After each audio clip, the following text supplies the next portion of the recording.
This is Andy Purewal for Boxing Social in association with Betfred, and I'm joined by former IBF World Champion Paul Butler over Zoom. Paul, how are you? Yes, I'm good, mate. I'm not too bad. How are yourself? I'm all good, mate. It's good to catch up for the first time this year. I imagine you want it to be quite a busy one on the back of a tough 2020 for everybody, and not just in the sport, but Yeah. across the world. But with regards to yourself heading into this year, what was kind of the plans that you laid out for yourself? This year, I want to challenge for the world title. That's me. That was me ambition last year, and obviously the start of the pandemic started in March, and no one had a clue what was happening until the show started happening in the BT studios and Eddie's back garden, and we obviously we moved on from them. But I think I had one towards the back end of the year.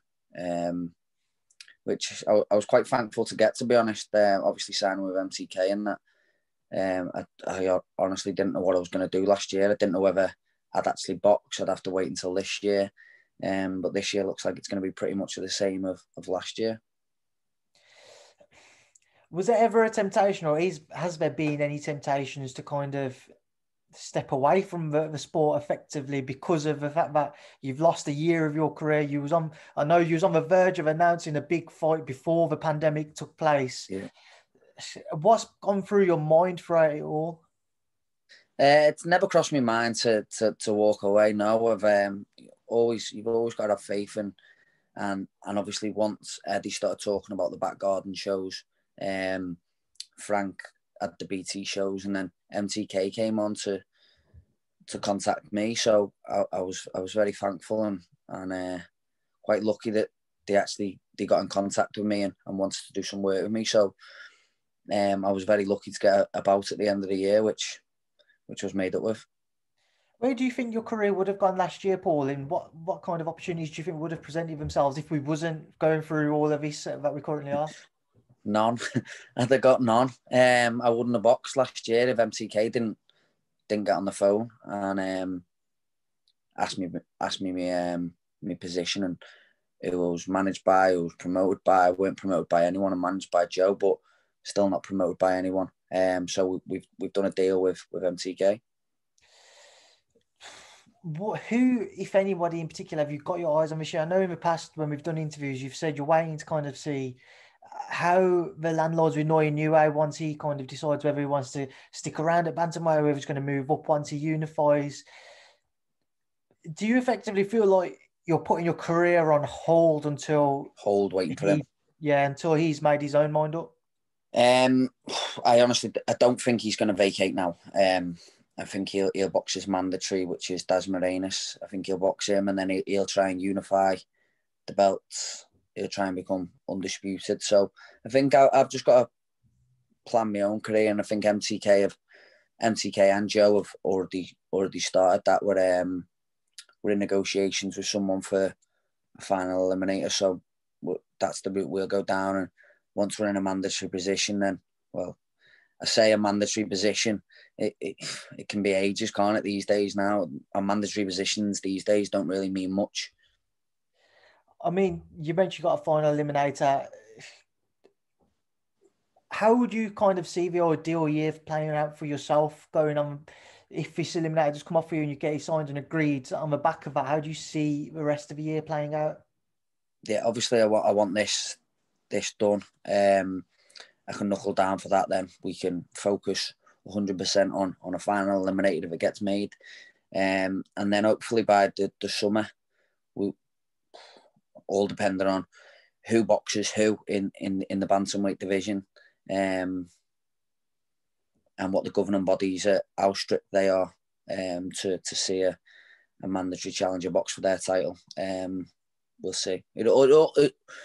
Even though I'd be mandatory challenger for a title, it still all depends what Andi wants to do. Because if he wants to go and box a Barley for the WBC title, or he wants to go and box, is it Casemiro?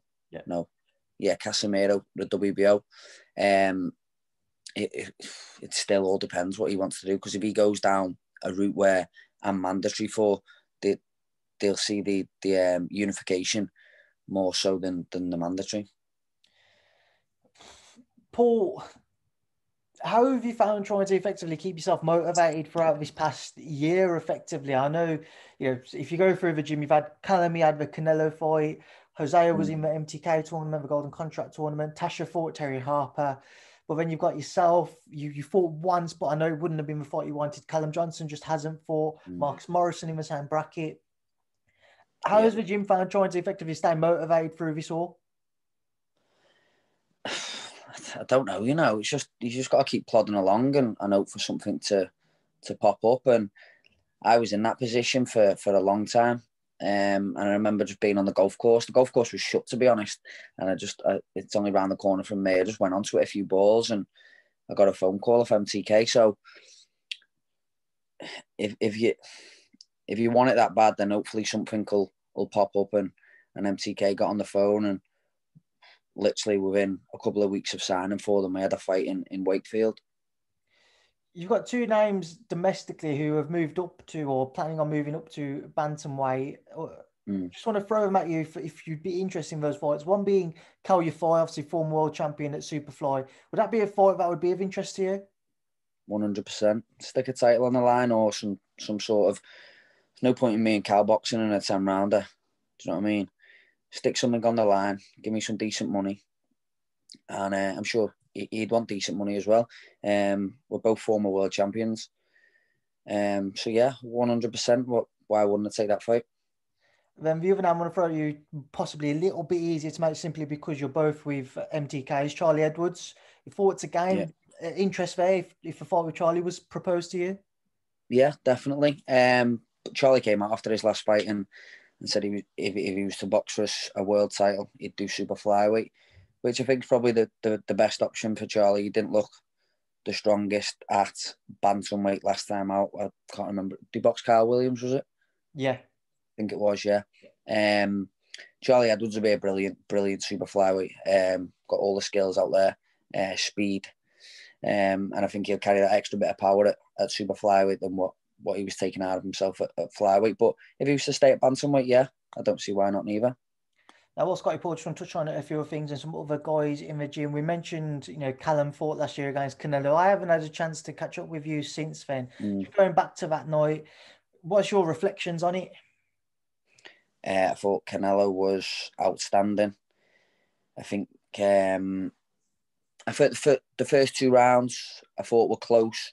I think it could have went either way. I had it 1-1 after two, and then Canelo just seemed to have the gears to go up. And I remember watching the press conference when it got made. It was obviously through Zoom or whatever, and I watched it. And Canelo's trainer said, well, he got asked a question, and he said, how dangerous is Callum Smith? And he said, well, Callum Smith is the best 168 fighter out there. He's the best super middleweight in the world. That's why we've been training for him for 4 months. Now, for 4 months, they've been training for Callum, and they give Callum 4 weeks. So you can see why they've give Callum 4 weeks. They obviously don't want the best Callum. They didn't get the best Callum, but I think Canelo is unstoppable at 168. I don't think there's anyone out there that can match him. How much different of a fight do you feel it would have been if Callum had been given more notice? I'm not saying the result would have been different, but he'd have got a lot better Callum. He'd have been able to work on a lot more things in the gym. Conditioning would have been. He was training. Don't get me wrong. Callum was training. He was fit. He was ready. But then there's being mentally prepared for 12 weeks. Do you know what I mean? 8 to 10 to 12 weeks. It's completely different than 4 weeks. Trying to switch on with 4 weeks notice is completely different. I've been there and I've done it myself. And even making the weight is a battle in itself as well. I saw Callum's arm the day after the fight. He showed me, and it just ballooned up ridiculously. I spoke Yeah. to Tasha yesterday, and she admitted, she's just kind of never known someone to purposefully target an arm. You Yeah. might be told, targets, certain parts of the body or the head if the movement isn't there. But what was it a surprise to you to see Canelo continuously target Callum's left arm? Yeah, well, during the fight, I didn't really notice it. And I think he'd mentioned it to Joe during one of the rounds. So I thought it was his hand because he couldn't throw it. He couldn't throw his left hand. And I thought he'd damaged his knuckles or something. And then I think a day or two after, Canelo had said he purposely hit the bicep, which is Callum's pet shot, isn't it? Catch, boom. He's put so many people away with it, and he's that clever, and imagine going through a training camp saying just smash the arm, and it's exactly what he done from probably the third round onwards, because Callum started to not slow down, but he just kept giving him a little bit of ground, a little bit too much ground, which allowed Canelo's feet to push in, to slide in, and let the shots go.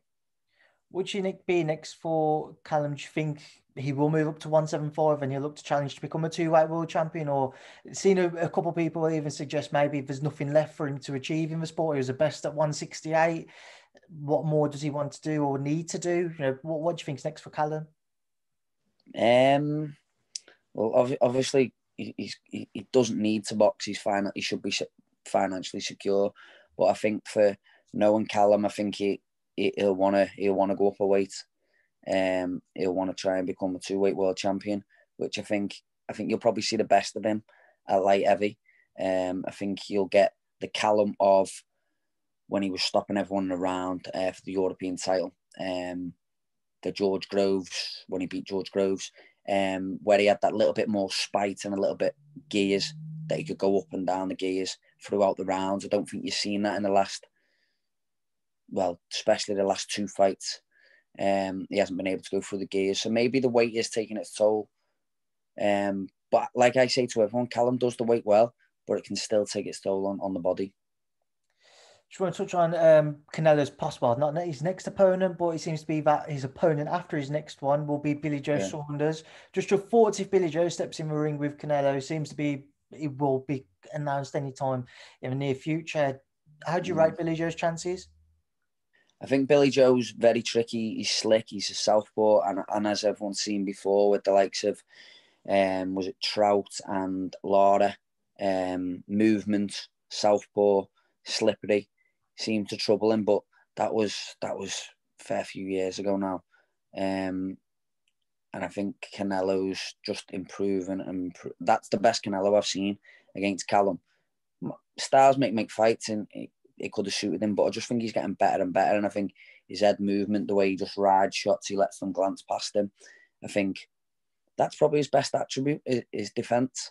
And I think his defense and the way he can just close the gap. And I think he'll cut Billy Joe off pretty well. Do you know what I think it'll be like? I think it'll be like Khan. I think it'll be very much like the Khan fight, trying to nail him, cutting him off, letting him slow down, and eventually he'll get to him. And I think that's how it'd go. Paul, final man I want to touch on, somebody you work with, and Jimmy's Callum Johnson. A lot of people have social media calling to see him back in the ring, would love to see him get an opportunity. When you see him in the gym, he's somebody who's always there whenever I come up. Yeah. What do you feel that Callum could still achieve? And domestically, especially when you see, Lyndon Arthur overcome Anthony Yard, you've got Joshua Buatsi there, where do you rate him in amongst the domestic scene, to the very least, out of those names?